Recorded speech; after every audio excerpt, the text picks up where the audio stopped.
Hello guys, this is Ram Prakash from Banaras Hindu University. A very warm welcome to you all on my YouTube channel RP Study Audio. आज मैं आप लोगों के समक्ष tense का एक नया वीडियो लेकर उपस्थित हुआ हूँ। जैसा कि हम लोगों ने प्रेजेंट इंडेफिनिट टेंस और प्रेजेंट कंटिन्यूअस टेंस देख लिया है और अच्छे से समझ भी लिया है, उसी क्रम को जारी रखते हुए आज हम देखेंगे प्रेजेंट परफेक्ट टेंस। तो फ्रेंड्स, अगर आप हमारे चैनल पर नए हैं तो प्लीज़ हमारे चैनल को सब्सक्राइब करें, लाइक करें और शेयर करें अपने दोस्तों के बीच।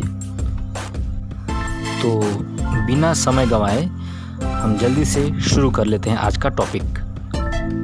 तो सबसे पहले बात करें कि इस टेंस के अंतर्गत किस प्रकार के वाक्य प्रयोग में किए जाते हैं या प्रयोग किए जाते हैं। ठीक है, तो ऐसा कोई भी वाक्य जिसमें मुख्य क्रिया के साथ चुका है, चुकी है, चुके हैं या चुका हूँ का इस्तेमाल किया जाए, वो सभी प्रेजेंट परफेक्ट टेंस के अंतर्गत आते हैं। एग्जाम्पल आपके सामने है, जैसे मोहन घूम चुका है, राधा आ चुकी है, मैंने किताब ले लिया है, या मैं कहूँ मैं किताब ले चुका हूँ, उसने पेन दे दी है आदि। इस प्रकार के वाक्य इसमें प्रयोग में किए जाते हैं। तो फ्रेंड्स, जैसा अभी मैंने बताया कि मुख्य क्रिया के साथ चुका है, चुकी है, चुके हैं और चुका हूँ, साथ में लिया है, दिया है, ली है, दी है, इस प्रकार के वाक्य इसमें किए जाते हैं। तो फ्रेंड्स, जैसा इसका नाम ही है प्रेजेंट परफेक्ट, यानी कोई भी काम जो हो रहा था वो पूरा हो गया है, यानी काम जो है आपका वो ख़त्म हो चुका है, यानी पूरा हो चुका है। तो इसीलिए इसको हम बोलते हैं प्रेजेंट परफेक्ट टेंस। तो फ्रेंड्स, सबसे पहले हम देखेंगे सकारात्मक वाक्य हम कैसे बनाते हैं, वो हम देखेंगे। जैसा कि मैं आपको बताते आ रहा हूँ कि सकारात्मक वाक्य वो होते हैं जिनमें हम नॉट का इस्तेमाल नहीं करते हैं, साथ ही साथ किसी प्रकार का प्रश्न भी नहीं पूछा जाता है, जो पूरी तरह से सकारात्मक हो। तो सबसे पहले बात करेंगे इसके रूल और स्ट्रक्चर की। तो हमें सबसे पहले चाहिए सब्जेक्ट, उसके बाद हेल्पिंग वर्ब हैज़ या हैव। हैज़ किसके साथ, हैव किसके साथ, ये मैं आपको आगे बताने वाला हूँ। उसके बाद आपको चाहिए मेन वर्ब की थर्ड फॉर्म, उसके बाद बचा हुआ पार्ट ऑब्जेक्ट। तो फ्रेंड्स, चलिए अब जान लेते हैं कि जो हेल्पिंग वर्ब हैज़ है और हैव है, ये हम कहाँ कहाँ इस्तेमाल करते हैं, किस किस के साथ। तो सबसे पहले हम जानते हैं हैज़। हैज़ का उपयोग हम सिर्फ थर्ड पर्सन सिंगुलर सब्जेक्ट के साथ करते हैं, जैसे किसी का नाम हो गया या ही, शी और इट हो गया। किसी का नाम जैसे राम, श्याम, मोहन, राधा, अगर कोई नाम आता है तो हम वहाँ पे हैज़ लगाते हैं, और ही आता है, शी आता है और इट आता है। जैसा कि हम जानते हैं कि ही हम पुरुष के लिए इस्तेमाल करते हैं और शी स्त्री के लिए इस्तेमाल करते हैं, तो ही, शी, इट के साथ भी हम हैज़ का ही प्रयोग करेंगे और बाकी सभी के साथ आप हैव का प्रयोग करेंगे। तो उम्मीद है फ्रेंड्स आपको समझ में आया होगा। तो फ्रेंड्स, जल्दी से देख लेते हैं सकारात्मक वाक्य के एग्जाम्पल। एक हम लेते हैं, मोहन घर जा चुका है। इसे हम फ्रेम करेंगे।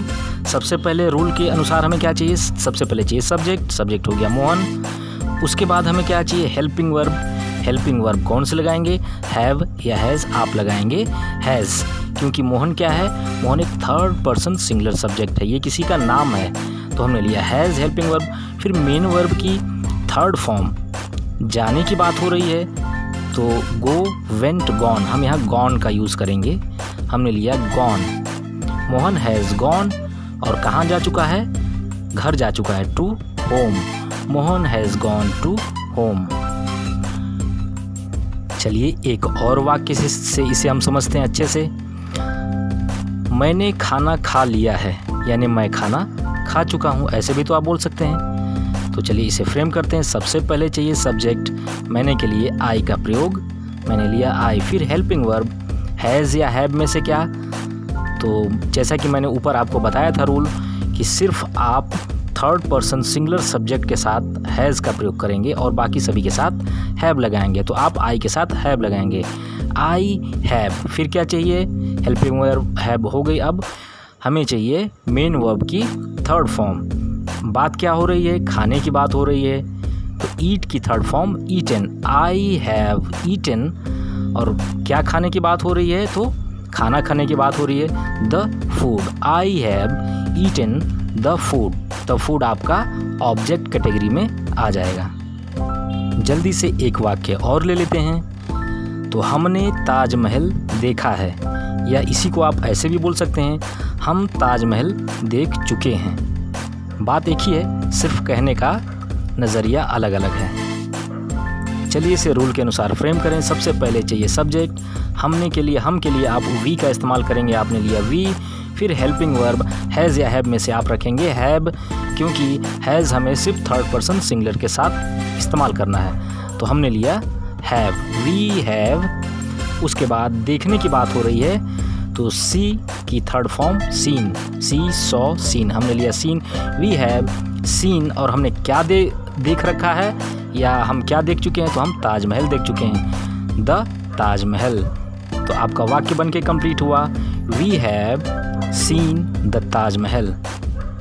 तो फ्रेंड्स अब जल्दी से देख लेते हैं नकारात्मक वाक्य यानी नेगेटिव सेंटेंस फ्रेमिंग। तो फ्रेंड्स इसमें आपको कुछ विशेष अलग नहीं करना है, रूल बिल्कुल सेम रहेगा, बस आपको हेल्पिंग वर्ब हैज़ या हैव के तुरंत बाद नॉट का इस्तेमाल करना होगा। एग्जाम्पल देखते हैं, जैसे ऊपर अभी हमने डिस्कस किया, एक फ्रेम सेंटेंस किया था हम लोगों ने कि मोहन घर जा चुका है, इसी को हम नेगेटिव में करते हैं, मोहन घर नहीं जा चुका है या मोहन घर नहीं गया है, ऐसे भी बोल सकते हैं, बात एक ही है। तो हम लेते हैं मोहन घर नहीं गया है, ठीक है, क्योंकि हम ऐसे किसी से बात नहीं करते कि मोहन घर नहीं जा चुका है, हम बोलते हैं मोहन घर नहीं गया है, लेकिन सेंस हमारा सेम है। चलिए इसे फ्रेम करते हैं। सबसे पहले चाहिए subject Mohan, helping verb has, क्योंकि मोहन क्या है, थर्ड पर्सन सिंगुलर है, हमने लिया हैज़। और हम नकारात्मक बना रहे हैं, नकारात्मक वाक्य बना रहे हैं, यानी नेगेटिव सेंटेंस बना रहे हैं, तो हम हैज़ के बाद लगाएंगे नॉट, मोहन हैज़ नॉट। उसके बाद मेन वर्ब की थर्ड फॉर्म हमने लिया, तो जाने के लिए गो, और उसकी third form gone, go went gone, हमने लिया gone, Mohan has not gone to home. To home क्या हो गया, ऑब्जेक्ट हो गया आपका। चलिए अगला वाक्य लेते हैं। फिर हमने बनाया था मैं खाना खा चुका हूँ, अब इसी को नेगेटिव में बनाएंगे, मैं खाना नहीं खा चुका हूँ या मैंने खाना नहीं खाया है, ठीक है। तो इसे हम फ्रेम करेंगे। सबसे पहले लेंगे हम सब्जेक्ट, मैं के लिए आई, आई के साथ आप क्या इस्तेमाल करेंगे, हैज़ हैव में से आप इस्तेमाल करेंगे हैव। उसके बाद हमें नेगेटिव बनाना है, तो हम हैव यानी हेल्पिंग वर्ब के तुरंत बाद हम रखते हैं नॉट, हमने लगाया नॉट। फिर मेन वर्ब की थर्ड फॉर्म ईट की third form eaten, I have not eaten. और क्या नहीं खाया है, तो खाना नहीं खाया, द फूड, द फूड आपका ऑब्जेक्ट हो गया, I have not eaten the food. अगला सेंटेंस हम लेते हैं, हमने ताजमहल नहीं देखा है ना, हमने ताजमहल नहीं देखा है। तो इसी को हम फ्रेम करते हैं, जल्दी से देख लेते हैं। तो हमें सबसे पहले चाहिए सब्जेक्ट, सब्जेक्ट हमने के लिए वी का इस्तेमाल, वी। उसके बाद हेल्पिंग वर्ब वी के साथ हम लगाएंगे हैव, क्योंकि ये थर्ड पर्सन सिंगुलर नहीं है, हमने लिया हैव। उसके बाद हम बना रहे हैं नकारात्मक, जिसमें नहीं का इस्तेमाल किया गया, तो हम हैव के तुरंत बाद लगाएंगे नॉट। उसके बाद देखने की बात हो रही है, मेन वर्ब यानी मुख्य क्रिया हो रही है देखने की, तो सी की थर्ड फॉर्म सीन, हमने लिया seen, we have not seen. और हमने क्या नहीं देखा है, the Taj Mahal, we have not seen the Taj Mahal. तो फ्रेंड्स उम्मीद है कि आपको समझ में आया होगा। अब हम जल्दी से देख लेते हैं इंट्रोगेटिव सेंटेंस यानी प्रश्नवाचक वाक्य। तो फ्रेंड्स, जैसा कि मैं अपने सभी इंट्रोगेटिव लेक्चर्स में आप लोगों को बताते आ रहा हूँ, सभी ऑडियो लेक्चर्स में जिसमें भी मैंने इंट्रोगेटिव बताए हैं, उसमें मैंने आपको बताया है कि इंट्रोगेटिव यानी प्रश्नवाचक वाक्य दो प्रकार के होते हैं। एक ऐसा वाक्य जिसका उत्तर आप यस और नो में दे सकते हैं, और साथ ही साथ उसकी पहचान होती है कि उस वाक्य की शुरुआत क्या से होती है, क्या शब्द से होती है। और दूसरा वाक्य ऐसा होता है, या दूसरे प्रकार के जो वाक्य हैं वो ऐसे होते हैं जिनका आंसर आप यस नो में नहीं दे सकते, आपको बताना होता है उसमें। तो वहाँ पर आप WH फैमिली मेंबर का यूज़ करते हैं। उदाहरण के माध्यम से समझें इसे। एक वाक्य लेते हैं, क्या तुम खेल चुके हो?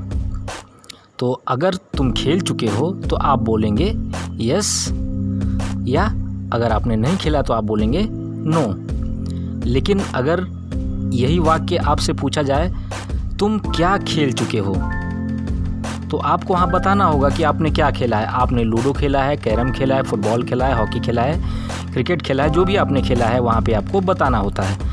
तो जहाँ आपको यस नो में आंसर आप न दे सकें, आपको बताना पड़े, वहाँ आप WH फैमिली मेंबर का यूज़ करेंगे। तो चलिए फ्रेंड्स, सबसे पहले हम देखते हैं प्रथम कोटि का जो वाक्य है, यानी कि जिन वाक्यों की शुरुआत क्या से होती है और साथ ही साथ उनका आंसर हम यस नो में दे सकते हैं, उसके लिए हम रूल देख लेते हैं। तो फ्रेंड्स, इसका जो स्ट्रक्चर है उसके लिए आप सबसे आगे रखेंगे हेल्पिंग वर्ब हैज़ या हैव में से किसी एक को, उसके बाद सब्जेक्ट, उसके बाद अगर वाक्य में नॉट यानी नहीं का प्रयोग किया गया है तो आप सब्जेक्ट के तुरंत बाद नॉट लगाएंगे, और अगर नहीं का प्रयोग नहीं है तो आप नॉट को स्किप कर देंगे। उसके बाद मेन वर्ब की थर्ड फॉर्म प्लस ऑब्जेक्ट। चलिए एग्जाम्पल के माध्यम से समझते हैं। एक वाक्य यहाँ पे हम लेते हैं, क्या आप घर नहीं जा चुके हो? क्या आप घर नहीं जा चुके हो? इसे हम फ्रेम करेंगे। तो जो हमारा रूल है उस रूल के अनुसार सबसे पहले हम हेल्पिंग वर्ब आगे रखेंगे। तो यू के साथ आप क्या इस्तेमाल करेंगे? आप इस्तेमाल करेंगे हैव। तो आपने रखा हैव को आगे, क्योंकि हैज़ हमेशा थर्ड पर्सन सिंगुलर के साथ और यू थर्ड पर्सन सिंगुलर नहीं है। तो हमने लिया हैव, फिर सब्जेक्ट यू, फिर ध्यान दें कि वाक्य में नहीं का इस्तेमाल किया गया है, इसलिए सब्जेक्ट के तुरंत बाद नॉट, हैव यू नॉट। उसके बाद मेन वर्ब की थर्ड फॉर्म, यानी जाने की बात हो रही है तो गो की थर्ड फॉर्म गॉन, हमने लिया gone. Have you not gone, और कहाँ जाने की बात हो रही है? घर जाने की, to home. Have you not gone to home. चलिए एक वाक्य और लेते हैं और समझते हैं इसे। क्या मोहन स्कूल गया है? चलिए इसे फ्रेम करें। गया है या जा चुका है, लेकिन जा चुका है हम आम बोलचाल की भाषा में प्रयोग में नहीं लेते हैं, इसलिए हम बोलेंगे क्या मोहन स्कूल गया है। तो इसे फ्रेम करेंगे। सबसे पहले चाहिए हेल्पिंग वर्ब, क्योंकि इस वाक्य की शुरुआत क्या शब्द से हुई है और साथ ही साथ इसका आंसर हम यस और नो में दे सकते हैं। तो हम लेंगे हेल्पिंग वर्ब। तो मोहन क्या है? मोहन एक थर्ड पर्सन सिंगुलर सब्जेक्ट है, तो आप लेंगे हैज़। आपने सबसे आगे रखा हैज़, फिर सब्जेक्ट मोहन, फिर मेन वर्ब की थर्ड फॉर्म जा चुका है, यानी गो की थर्ड फॉर्म गॉन का यहाँ पे हमने इस्तेमाल किया। क्या मोहन स्कूल जा चुका है? तो स्कूल अभी हमारा ऑब्जेक्ट है, वो बाकी है, तो हम लगाएंगे लास्ट में to school. Has Mohan gone to school, ये आपका सेंटेंस बन के कंप्लीट हो गया। जल्दी से एक वाक्य और देख लेते हैं। क्या वो खेल चुका है? तो इसे जल्दी से फ्रेम कर लेते हैं रूल के अनुसार। रूल हमारा क्या कह रहा है?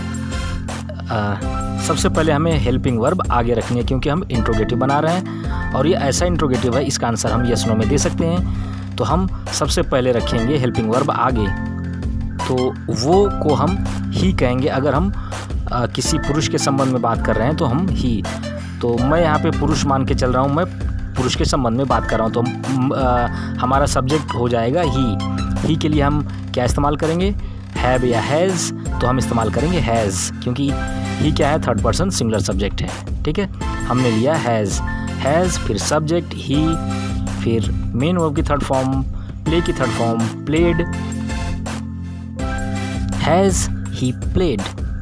आपका वाक्य बनके कंप्लीट हो गया, क्या वो खेल चुका है। चलिए अब हम जल्दी से WH फैमिली के साथ भी वाक्य बनाकर देख लेते हैं। तो फ्रेंड्स, WH फैमिली के लिए भी रूल हमारा बिल्कुल सेम रहेगा, बस जो हम हेल्पिंग वर्ब आगे रख रहे थे, हेल्पिंग वर्ब से भी आगे हम WH फैमिली मेंबर को रखेंगे। एग्जाम्पल के साथ समझिए इसे। विशाल क्यों नहीं आया है? अब देखिए, इस प्रश्न का उत्तर आप यस नो में नहीं दे सकते, आपको रीज़न बताना होगा विशाल क्यों नहीं आया है। तो क्यों के लिए आप सबसे आगे रखेंगे WH फैमिली वाई। बात करें WH फैमिली की, तो इसमें होते हैं where, why, what, when, which, etcetera. तो वाक्य में आया है क्यों, तो हम सबसे आगे रखेंगे WH फैमिली का मेंबर यानी कि वाई। हमने लिया वाई, फिर रूल बिल्कुल सेम इंट्रोगेटिव वाला, फिर हेल्पिंग वर्ब। विशाल क्या है, विशाल है थर्ड पर्सन सिंगुलर सब्जेक्ट, तो आप हैज़ रखेंगे। सबसे पहले हो गया वाई, फिर हैज़, फिर सब्जेक्ट विशाल। फिर ध्यान दें मित्रों कि वाक्य में नहीं का भी प्रयोग है। तो जैसा मैंने पहले बताया आपको कि सब्जेक्ट के तुरंत बाद नॉट का इस्तेमाल करेंगे। विशाल क्यों नहीं आया है, तो नहीं, तो विशाल यानी सब्जेक्ट के तुरंत बाद हम लगाएंगे नॉट। तो हम कहाँ तक पहुँचे, सबसे पहले हमने लिखा था वाई, फिर हैज़, फिर विशाल, फिर नॉट। अब वर्ब की थर्ड फॉर्म आने के लिए कम, केम, कम, हम लेंगे कम। तो हमारा वाक्य क्या बन के कंप्लीट हुआ, why has Vishal not come. Vishal क्यों नहीं आया है। एक और एग्जाम्पल ले लेते हैं। हमने क्या देखा है, तो यहाँ हमें बताना होगा कि हमने क्या देखा है, हम यस नो में आंसर नहीं कर सकते। तो रूल बिल्कुल सेम, WH फैमिली मेंबर हम आगे रखेंगे। क्या के लिए हम वॉट का इस्तेमाल करते हैं, हमने सबसे आगे लिखा वॉट, उसके बाद हेल्पिंग वर्ब सब्जेक्ट के अनुसार हम रखते हैं। तो वी के साथ हम क्या इस्तेमाल करेंगे, हैज़ या हैव, हम रखेंगे हैव, वॉट, हैव, उसके बाद सब्जेक्ट वी, उसके बाद मेन वर्ब की थर्ड फॉर्म, देखने की बात हो रही है तो सी की थर्ड फॉर्म सीन। तो जो हमारा वाक्य बना, वॉट हैव वी सीन। तो फ्रेंड्स, WH फैमिली वाले वाक्य आप इसी प्रकार से बना सकते हैं। WH फैमिली मेंबर को रखना होता है सबसे आगे, और इसी रूल को फॉलो करते हुए आप खुद से अनेकों वाक्य बना सकते हैं। WH family what, when, where, why, which, ETC। तो फ्रेंड्स, उम्मीद है कि आपको ये वीडियो समझ में आया होगा, और आपसे रिक्वेस्ट, प्लीज़ सपोर्ट मी, और जल्द ही मिलते हैं नेक्स्ट वीडियो में टेंस के अंतर्गत। So thank you very much, have a nice day.